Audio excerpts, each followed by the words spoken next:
Welcome to the presentation, End-to-End Observability using OBI.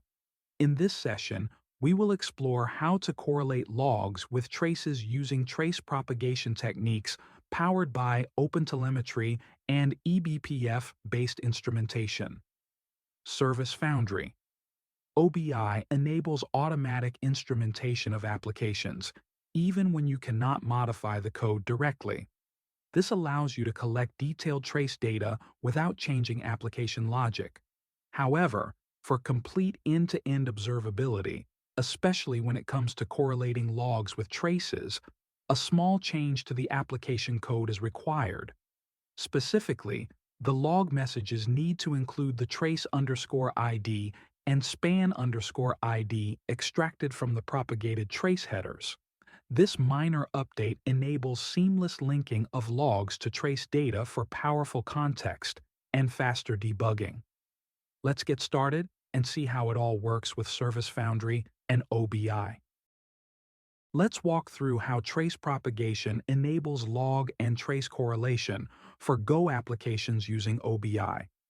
When an incoming HTTP request first reaches the system, the ingress controller, in this case Traefik, starts a new trace.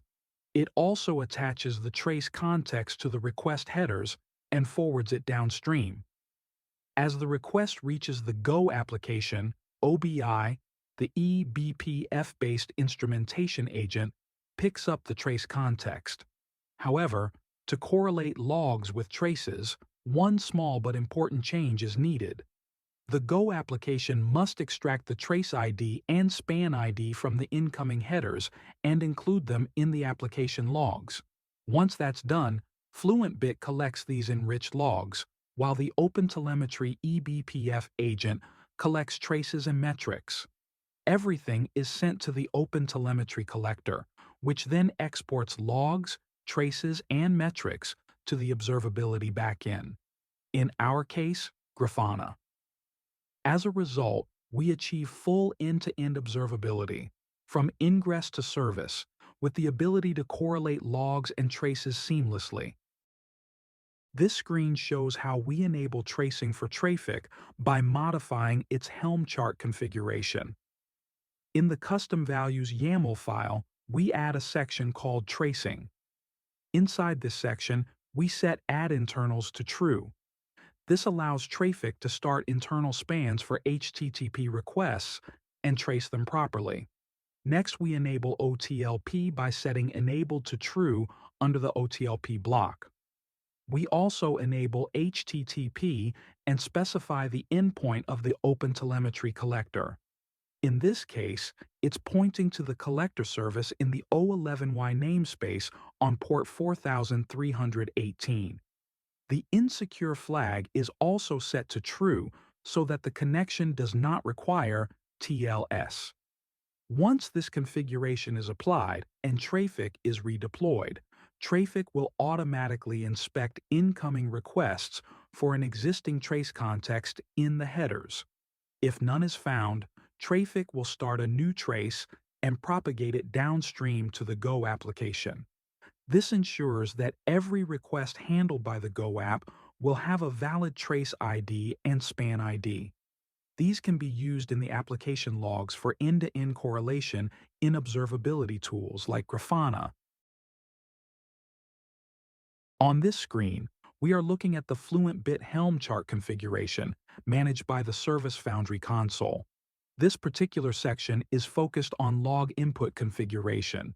We've added a new log path to collect logs specifically from the OTel Go example application.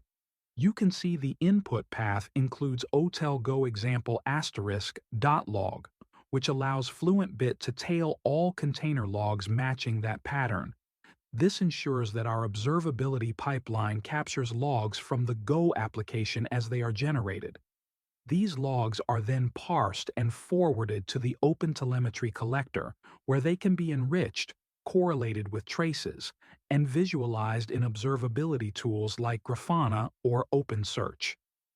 This small change is crucial because it bridges the logs from the Go application with the trace data coming from OBI instrumentation, enabling full end-to-end visibility. Now that we've sent a few HTTP requests to our Go application, let's explore how the logs and traces are correlated in Grafana. On the left, I'm using the Jaeger data source to search for traces. The service name is OTel Go example, and the operation name is get/sleep. Below the query box, you can see several trace entries with different durations. Let's click on one of these trace IDs to examine its spans. After selecting the trace, we can expand the span of interest. Notice the small log icon labeled Logs for this span. Click this button. On the right-hand panel, logs are displayed from OpenSearch. These logs are filtered automatically by the trace ID and span ID, giving us precise visibility into what happened during this specific span.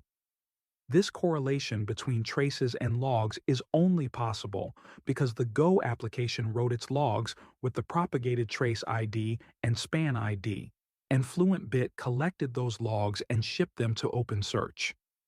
This completes the full observability path, from HTTP request to trace to logs, for the Go application, thanks to OBI.